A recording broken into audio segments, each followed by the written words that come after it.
Problemos su skrandžiu. Ar tikrai tai susiję su maistu, kurį prarijome? Skrandis tai vieta, kur kūnas virškina ne tik maistą, bet ir emocijas. Kai atsiranda rėmo, gastritas ar opos, dažniausiai ieškome priežasčių išorėje. Stresas, mityba, rutina. Bet psichosomatika kviečia pažvelgti giliau į tai, ką šiuo metu sunku suvirškinti viduje. Taigi, kokios dažniausiai vidinės priežastys būna? Nepriimtinos situacijos, kuriuose turi tylėti, nors nesutinki. Užspaustas pyktis, kurio neišdrįsti parodyti. Baimė suklysti, būti atstumtam ar nesuprastam.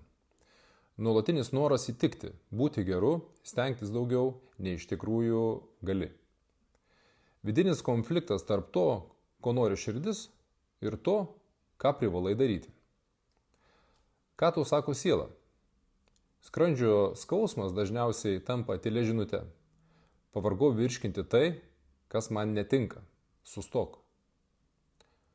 Ką gali padaryti, kad išvengti panašių iššūkių? Visų pirma, paklaus savęs, ką šiuo metu sunkiausiai priimti savo gyvenime. Stebėk, su kokiamis mintimis valgai. Ar tai darai sąmoningai, ar skubėdamas su įtampa. Leisk savo išreikšti emocijas. Net jei tai tik keli sakiniai dienoraštyje. Praktikuok dėkingumą. Tai apskritai keičia santykį su tuo, kas vyksta. Pradėk paleisti poreikį viską kontroliuoti. Ką dar noriu tau pasakyti? Aš kalbu apie kokybiškus pokyčius.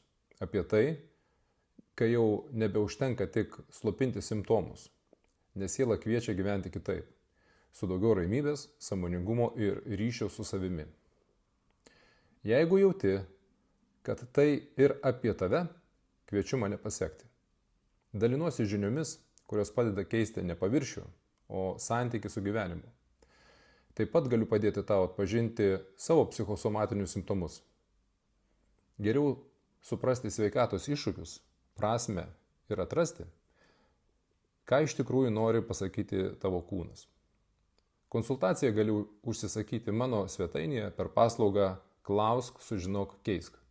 Ir dar, gydymas prasideda ten, kur atsiranda drąsa pažvelgti į save tikriau.